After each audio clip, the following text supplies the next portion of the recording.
Assalamualaikum warahmatullahi wabarakatuh. Sahabat Curhat Hukum, selamat bertemu kembali dengan saya, Ismail Marjuki. Masih materi tentang jaminan. Kali ini yang akan saya sampaikan adalah tentang hak tanggungan. Sebelum materi ini saya sampaikan, mohon kesediaan sahabat Curhat Hukum untuk subscribe, like, dan komentar di bawah.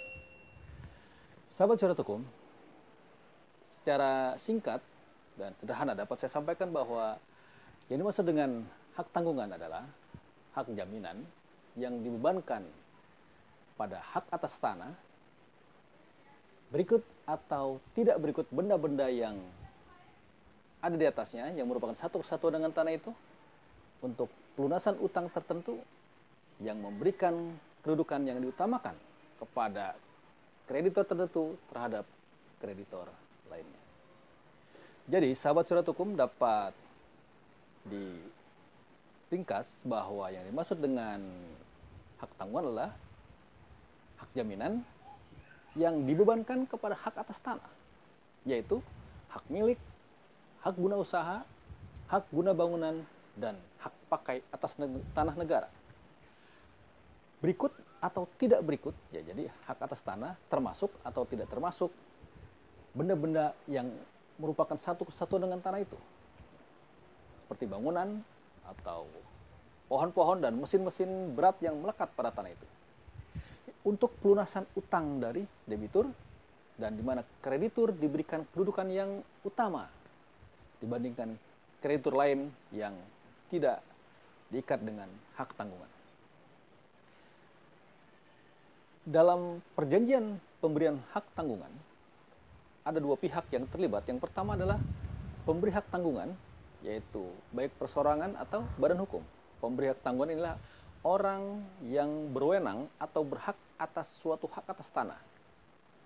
Dikatakan adalah sebagai pemilik dari tanah tersebut. Dan yang kedua adalah penerima atau pemegang hak tanggungan, yaitu perseorangan atau badan hukum yang bertindak sebagai kreditur atau orang yang meminjamkan uang. Bisa juga dalam hal ini adalah bank. Nah, untuk terjadinya proses pembebanan hak tanggungan, maka dilaksanakan melalui tahapan yang pertama adalah pemberian hak tanggungan dengan dibuatnya akta pemberian hak tanggungan yang dibuat di hadapan pejabat pembuat akta tanah.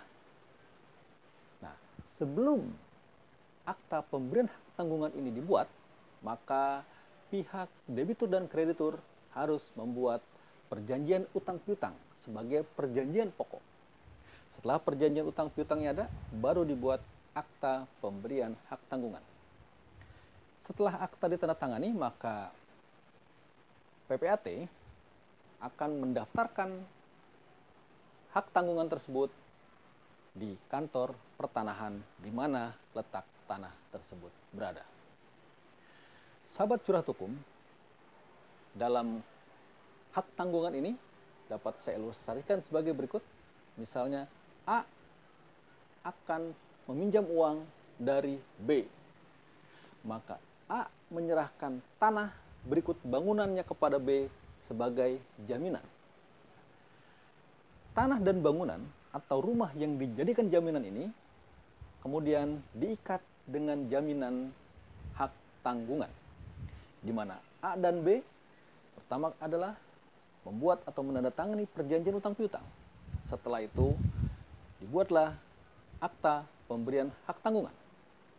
Setelah akta pemberian hak tanggungan dibuat, lalu diterbitkan sertifikat hak tanggungan oleh kantor pertanahan. Satu lagi yang perlu disampaikan, bahwa di dalam sertifikat hak tanggungan ada irah-irah atau kalimat yang berbunyi demi keadilan berdasarkan ketuhanan yang Maha Esa.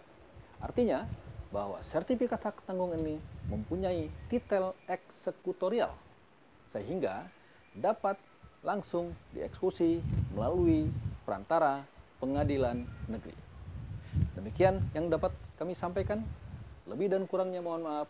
Assalamualaikum warahmatullahi wabarakatuh.